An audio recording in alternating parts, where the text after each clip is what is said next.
to the first annual Hamantashen Bake. This is an innovative idea. It really came by accident.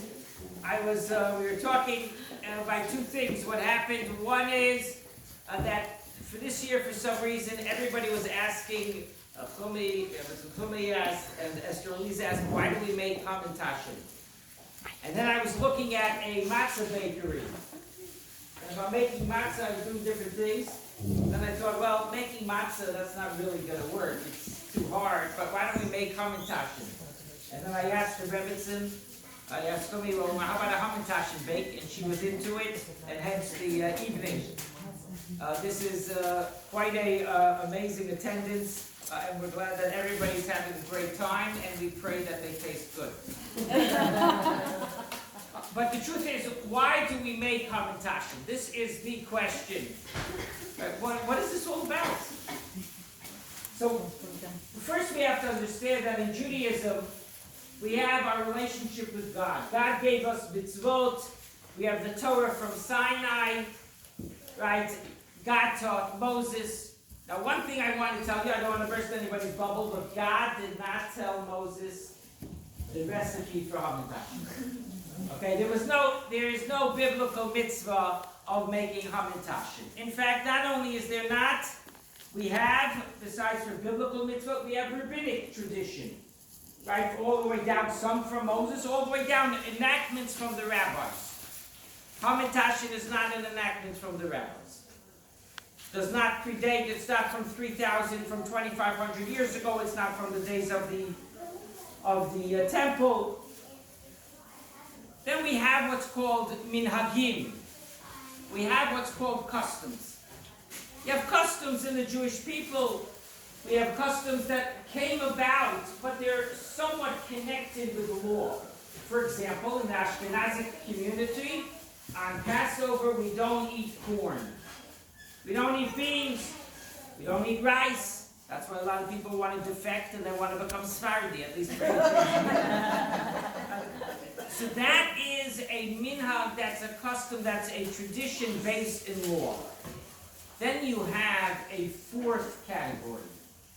And that is a category that expresses our love and our connection with an idea, with Judaism, in a way what we would call personal expression. And that is what Hamantashen is. We have a number of things where Jews have expressed themselves. Particularly the Jewish woman has expressed herself in food, because what's the way to a person's heart? Guys, food is food. But how do we express our dear part? Is food plays a major role.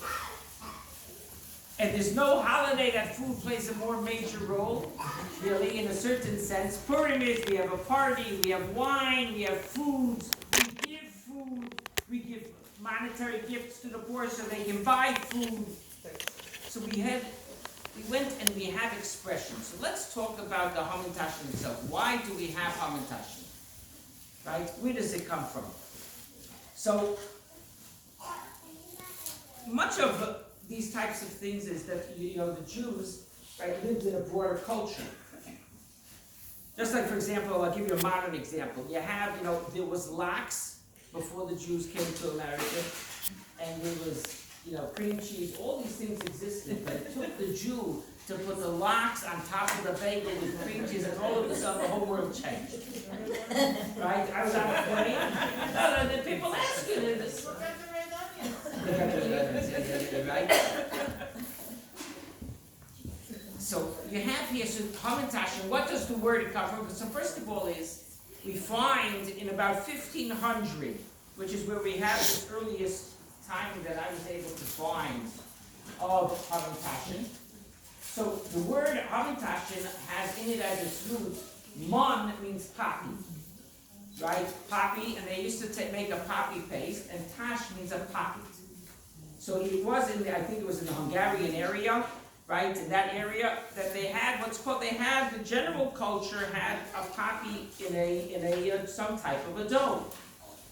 So the Jews came and they Judaized it. right? And they gave it a name Hamantashen. Haman is the arch enemy, is the arch rival of the Jewish people. He's the evil character that planned, he was the Hitler of the day to plan the demise of the entire Jewish people. So it's called Hamantashen. Hamantashen. What's the plan? Well, what does it mean? So one idea is we're going to get to the Israelis all want me to talk about Oznei Haman. We're going to get to that patience. Everyone's going to be happy. You know, just like you saw Rabbi Tzidkos, you had to have all of these different types of doughs for every type of person, Hamantashen. You know, till recently, you can get it in any flavor you want, as long as it was either prune or poppy. There was none of this chocolate when we were kids. So, but let's talk about Hamantashen. So first, one idea is, and again, it's taking the vanilla and expressing it in our food. What did Haman in his desire to annihilate the people, was willing to offer in the equivalent of dollars, tens of millions of dollars. He was one of the wealthiest people alive at the time. He was the prime minister of the king. He said to Achashverosh, I will give you 10,000 silver kikarim. If you do an equivalent, I ran this example this past week, right? It's in the tens of millions. That's how much he was willing to spend to buy and therefore annihilate the Jewish people. So when we're making those Hamantashen, we have to realize he was willing to spend that kind of money just to annihilate us. There must be something special about us that we have to make it worth living for. We have to have a pride, as we spoke on Shabbos. We have to have a pride in being Jewish, in celebrating our Judaism, and making it live. So Hamantashen, Haman teaches us the antithesis, but in what a lesson. We learn our ultimate value from what he was willing to spend to annihilate us. We realize the value and what we have to spend on our existence, in our children, in furthering the education of our children, in furthering our own education and our own personal commitment to Judaism. So that's one idea of the Hamantashen. The second is the word tash means to weaken.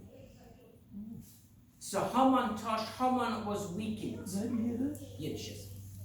So where do you get, there's a midrash that says the following. Haman was at the top of his game.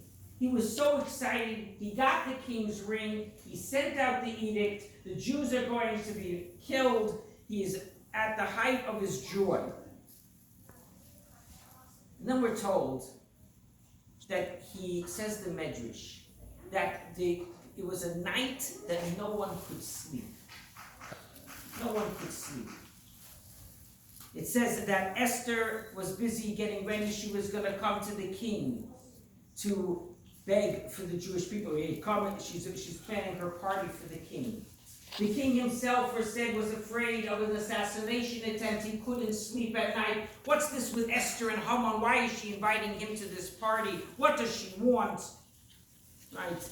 We have Haman is bothered by the Jews. He's bothered particularly by Mordechai. But the Medrash says that as he was getting ready to come to the king, to say, I want Mordechai himself hung on a tree, it says that he had a shudder. What bothered him? He says all of a sudden it dawned on him, wait a minute. There are the three patriarchs of the Jewish people. He says, what am I going to do if their merit is going to stand on beside the Jewish people? Says the Medrash. He says, yes, they themselves, meaning the Jewish people themselves during that time, they may not deserve to be saved in and of themselves. But he forgot to calculate that we have a merit of our ancestors.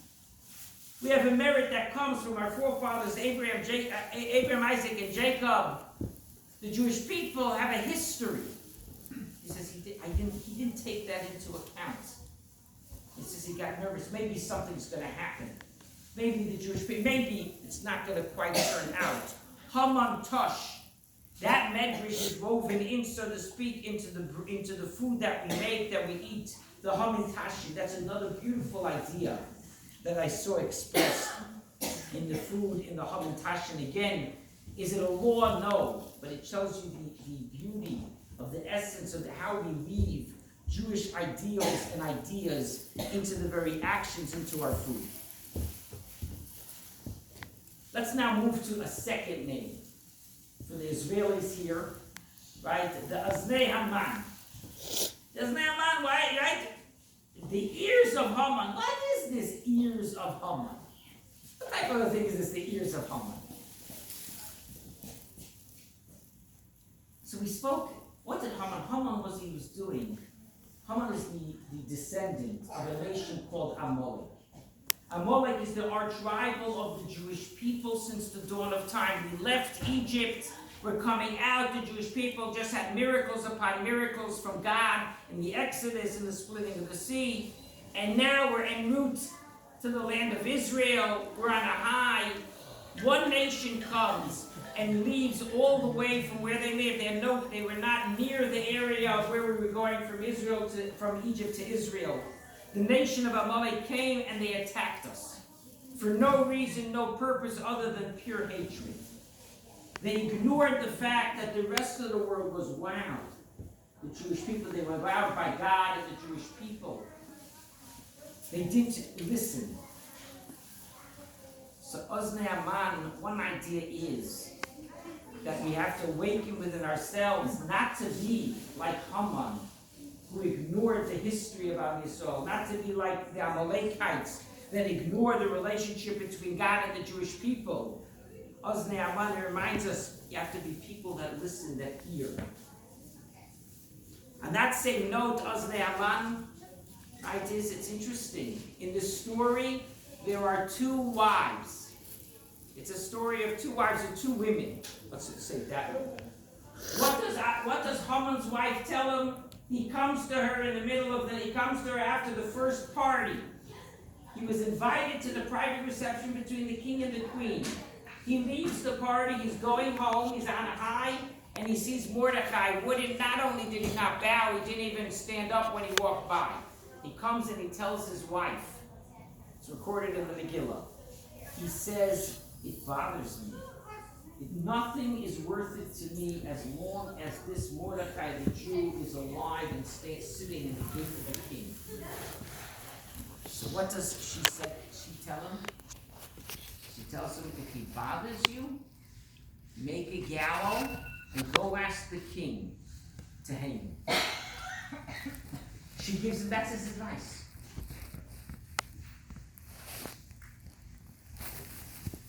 Counter that with Mordecai and Esther. Esther goes to the king. The Jewish people are about to be annihilated.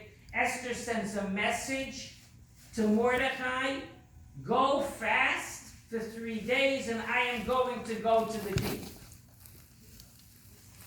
And Mordecai says yes, and he gets all of the people and they begin the fast. Here you have two spouses. One spouse, what happens?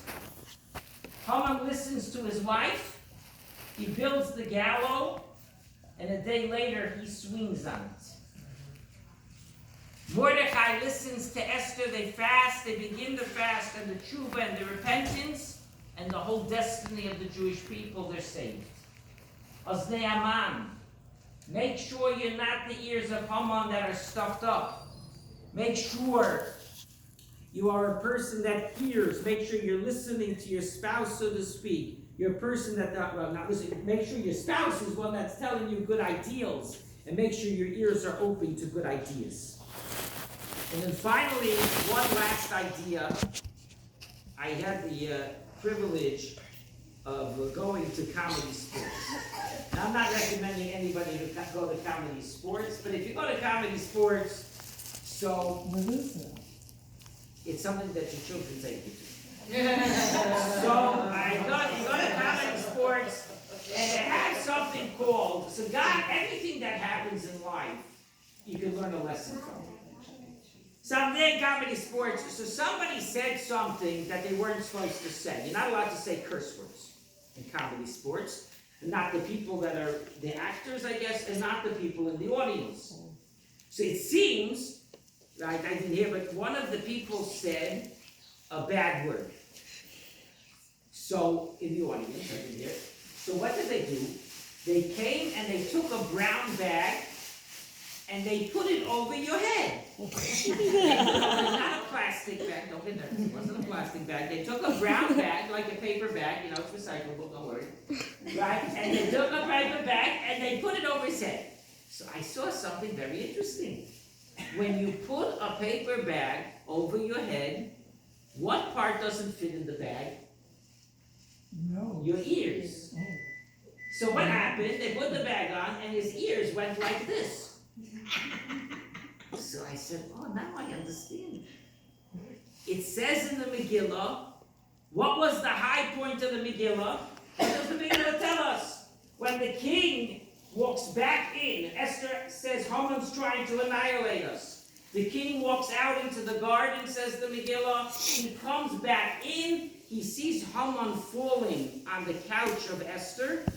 And he says, you're trying to seduce, you're trying to attack the queen in my own palace.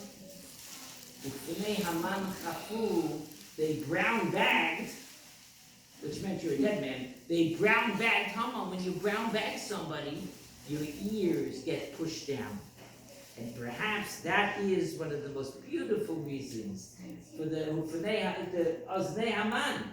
For the ears of Haman, the creature, like the ears get smashed up. What do? You pinch them and you kvetch it, right? And then you pray that it stays stretched, that it stays pinched, never quite happens. So what happens? So they push down his ears. So therefore, again, woven in to the story, woven into the foods that we make, the foods that we eat, right? Is these ideals? Rabbi, I always learned that the shape, the triangle, was Haman's hat. Oh, so Haman's hat. So that's good. So I'm looking, Bezrat Hashem, next year you'll come back to Hamantashen 2, and we'll have to find another way. But again, all of these, I have to wait, I don't know next year. Between now and next year, God will show us something. But my main idea, but you should take away, is that it's not only Judaism is rich, not only in the mitzvot that we have that God gave us, not only in the rabbinic laws, not only in the traditions handed down, but even in the very celebrations of the holiday. All of us have an opportunity to connect. And Bezrat Hashem, we should all be blessed. La Yehudim HaSa'ora, to all of the Jewish people should be light and joy, and we should all celebrate a very festive Purim together. Amen. I just want to thank the Rebbitzin for putting all of this together.